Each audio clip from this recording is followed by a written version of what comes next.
کے پیچھے. پھر باپ کا بتایا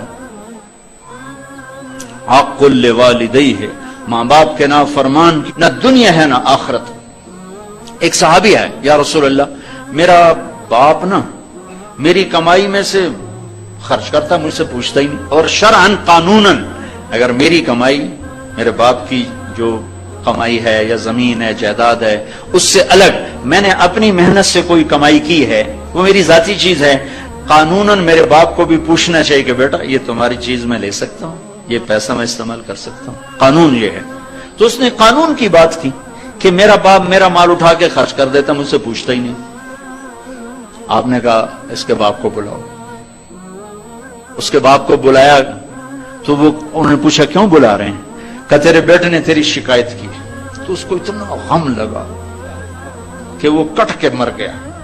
اور عرب کی شاعری تو پھر پوری دنیا میں مشہور ہے، آج بھی مشہور ہے. تو اس نے دل ہی دل میں کوئی شعر کہے، درد بھرے دکھ بھرے، اور وہ انہی شعر کو اپنی زبان سے نہیں دل ہی دل میں کہتا کہتا دربار رسالت میں مسجد میں پہنچا تو جبریل پہلے آ چکے تھے. کہنے لگے یا رسول اللہ تعالیٰ فرما رہے ہیں کہ آپ اس سے کہیں کہ پہلے وہ شعر سنا جو تیری زبان سے تو ادا نہیں ہوئے تو تیرے رب نے عرشوں پہ سن لیے ہیں. آپ نے فرمایا بھائی اب تمہارا کیس سنوں گا، پہلے وہ شعر سنا جو تیری زبان سے نہیں ادا ہوئے. اللہ نے سنے. کہنے لگا یا رسول اللہ میں گواہی دیتا ہوں آپ سچے رسول ہیں، آپ کا رب بڑا طاقتور رب ہے. آپ کے رب کی قسم زبان سے ایک لفظ نہیں نکلا. دکھ بھری فریاد تھی جو دل کی دنیا میں اٹھی اور وہیں گم ہو گئی، سینے سے اٹھی اور سینے میں ہی دفن ہو گئی، پر آپ کے رب نے عرشوں پہ سن لیا. آپ نے کہا اچھا سنا تو صحیح میرے بھائی.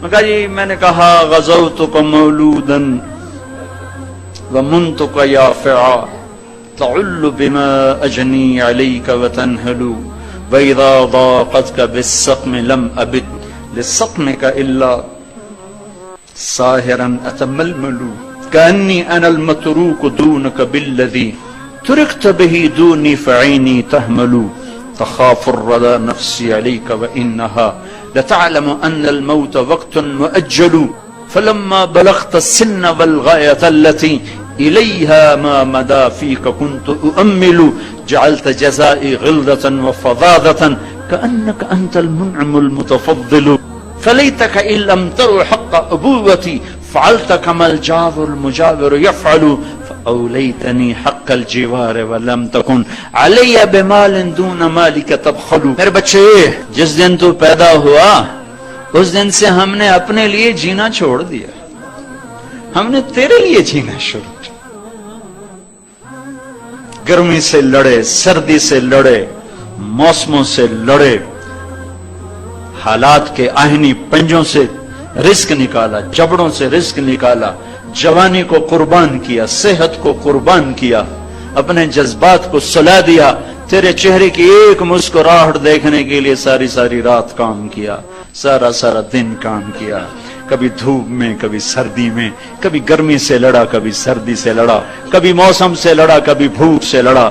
تجھے کھلایا خود بھوکا رہا، تجھے پلایا خود پیاسا رہا، تجھے چھاؤں میں لٹایا خود دھوپ میں بیٹھا، تجھے سکھ پہنچایا خود دکھ جھیلا. میری تو زندگی پھر تیرے لیے ہوگی، میں نے اپنے لیے جینا چھوڑ دیا. جب کبھی تو بیمار ہوا تو ساری رات میں اور تیری ماں تیرے سرانے بیٹھ کے دھڑ دھڑ دل دھڑک رہے ہوتے تھے، کہیں مر نہ جائے، کچھ ہو نہ جائے.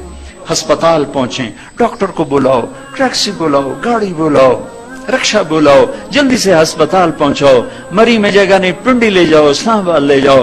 اسی خوفناک خیالات میں ہم روتے تھے، پگھلتے تھے، ٹوٹتے تھے، بکھرتے گئے چلے گئے خشک پتے کی طرح. اور تیرے چہرے کی ایک مسکراہٹ کے لیے ساری مسکراہٹیں بھول گئے. تجھے صحت مند دیکھنے کے لیے اپنی صحت کے سودے کر دیے، اور اس طرح ایک دن نہیں گزرا یہ اپنی صحت کے سودے کر دیے.